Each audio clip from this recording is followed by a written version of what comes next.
Hello everyone, I am Sunny Rewankar और आप सबका रेवन फाइनेंस में स्वागत है। आज हम लोग म्यूचुअल फंड से रिलेटेड एक सीरीज स्टार्ट कर रहे हैं। इस सीरीज में 4 से 5 वीडियोस होंगे जिसमें हम लोग पहले म्यूचुअल फंड्स के बारे में बात करेंगे, उसके बाद में अलग अलग टाइप्स के जो म्यूचुअल फंड्स होते हैं उसके बारे में बात करेंगे। फिर हम लोग देखेंगे कि जो डिसीजन मेकिंग प्रोसेस है वो क्या होना चाहिए जब आप कोई म्यूचुअल फंड सिलेक्ट करते हो। फिर हम लोग देखेंगे कौन से अलग अलग वेबसाइट्स है या न्यूज़पेपर्स है जहां से आप म्यूचुअल फंड्स के बारे में जानकारी प्राप्त कर सकते हैं। तो चलते हैं अगले सेटअप पे। तो दोस्तों, म्यूचुअल फंड्स के बारे में हम लोग बात करेंगे। म्यूचुअल फंड को आप एक बकेट की तरह समझिए जिसमें हमारे जैसे आपके जैसे इन्वेस्टर्स पैसे इन्वेस्ट कर सकते हैं। मैं अगर सोचता हूँ कि मैं 10,000 तक इन्वेस्ट कर सकता हूँ तो आई विल इन्वेस्ट 10,000। आपको लगता होगा आप 1 लाख 2 लाख इन्वेस्ट कर सकते हो तो आप 2 लाख तक इन्वेस्ट करोगे। फिर कोई नया स्टूडेंट होगा जो अभी नया नया कमाना चालू किया है तो वो सोचेगा कि चलो मैं सेविंग स्टार्ट करता हूँ अराउंड 2,000 रुपए, 1,000 रुपए महीना आई स्टार्ट इन्वेस्टिंग। तो इस हिसाब से हम लोग हमारा पैसा एक एसेट मैनेजमेंट कंपनी को देंगे और एसेट मैनेजमेंट कंपनी में एक म्यूचुअल फंड मैनेजर होता है। ये फंड मैनेजर अपना एक्सपीरियंस और अपना टैलेंट लगा के हमारे लिए अलग अलग मनी मेकिंग टूल्स में अलग अलग सिक्योरिटीज में पैसे इन्वेस्ट कर देता है और ये सिक्योरिटीज से फिर हमें रिटर्न्स मिलते हैं। तो ये एक साइकिल होता है जो चलता रहता है। ठीक है, तो म्यूचुअल फंड को एक टूल समझिए। अभी ऐसा हो जाता है कि फिक्स डिपॉजिट में बहुत कम रिटर्न्स मिल रहे हैं तो फिक्स डिपॉजिट इन्फ्लेशन को भी बीट नहीं कर पाता तो इट बिकम्स लेस अट्रैक्टिव। और उसी टाइम पे अगर हम बोले कि स्टॉक मार्केट में जाएंगे पैसे लगाएंगे तो कुछ लोगों को लगता है कि बहुत ज्यादा रिस्की है। तो कहीं ना कहीं म्यूचुअल फंड ये दोनों चीजों के बीच में ये चीजों को बैलेंस करने के लिए इसका इन्वेंशन हुआ होगा। लेकिन ये काम अपना काम बहुत बखूबी निभाता है। जैसे हम देखेंगे, ये देखिए ये जो साइकिल है आप जो देख रहे हो इसमें हम इन्वेस्टर्स है, इन्वेस्टर्स अपना पैसा इन्वेस्ट करते हैं म्यूचुअल फंड्स में। म्यूचुअल फंड में अपना फंड मैनेजर अलग अलग सिक्योरिटीज खरीदता है और ये सिक्योरिटीज से हमें रिटर्न्स मिलते हैं।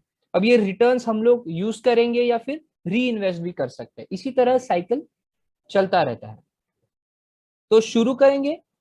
नेट एसेट वैल्यू ये चीज डिसाइड करती है कि आपके रिटर्न्स कैसे आए। Let's say asset under management कुछ 1 लाख रुपए है और एक यूनिट की कीमत 10 रुपए है।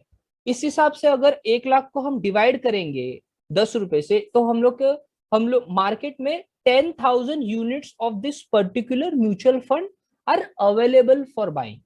तो ऐसे होता है, अगर समझे मैंने 10 रुपए पे एक यूनिट खरीदा है और 1 साल बाद मैं उसको 12 रुपए में बेच पा रहा हूँ या फिर उसकी कीमत 12 रुपए हो गई है, इसका मतलब 1 साल में मुझे 20% रिटर्न मिल रहा है इस पर्टिकुलर म्यूचुअल फंड पे।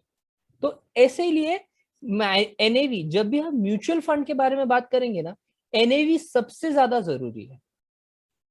फिर हम लोग आगे बढ़ेंगे। अलग अलग टाइप्स के जो म्यूचुअल फंड्स होते हैं, सबसे पहले debt fund, equity fund, balance fund, money market fund हम लोग ये पूरा सारा हमारे सीरीज में कवर करने वाले हैं। तो शुरुआत हम लोग इक्विटी फंड से करते हैं। अभी समझो अगर फंड मैनेजर ने हमारा पैसा लेके लार्ज कैप कंपनीज में डाल दिया जिनका नेटवर्थ बहुत ज्यादा है, इनको ब्लू चिप कंपनीज भी बोला जाता है, तब उसको लार्ज कैप फंड बोलते हैं क्योंकि सारा पैसा लार्ज कैप कंपनीज में इन्वेस्ट किया है। अगर समझो थोड़ी मीडियम जिनकी ग्रोथ अभी हो रही है, ये लोग ट्रांजिशन में है, एक्सपांशन के ट्रांजिशन में है, तो वो मीडियम कैप फंड्स में आते हैं। लाइक फंड मैनेजर अभी इन सब ग्रोइंग कंपनीज में डाल रहा है तो वो मीडियम या मिड कैप कंपनीज में होता है।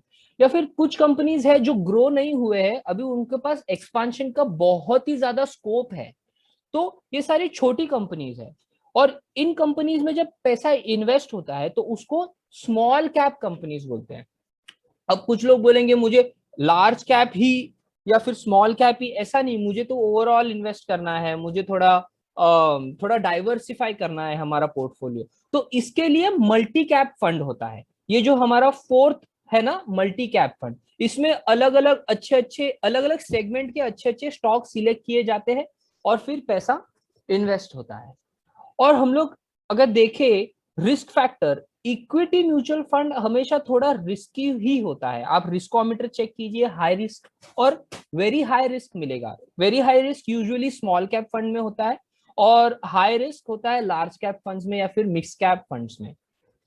ये देखिए मैंने आपके लिए थोड़े टॉप परफॉर्मिंग म्यूचुअल फंड्स लाए हैं। ये ब्लू चिप फंड्स है, मतलब लार्ज कैप फंड्स है। ये इंडस्ट्री के कुछ लार्ज कैप फंड्स है, नाम थोड़े चेंज हो सकते हैं। यूजुअली लार्ज कैप या ब्लू चिप आपको बहुत कॉमन नाम यही मिलेगा।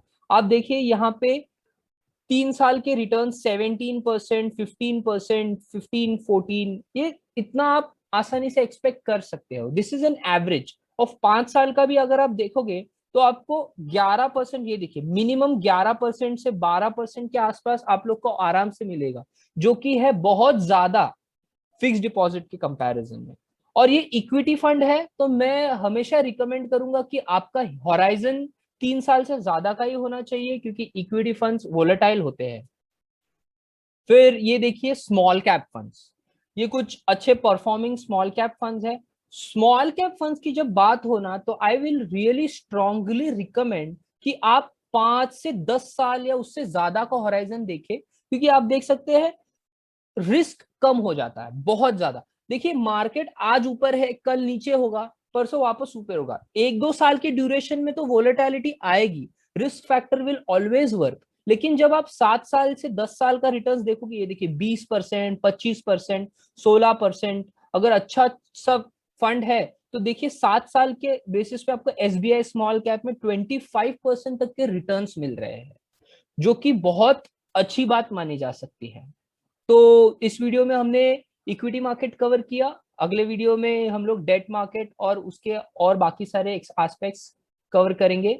आपको वीडियो अच्छा लगा तो प्लीज लाइक कीजिए और सब्सक्राइब कीजिए। धन्यवाद।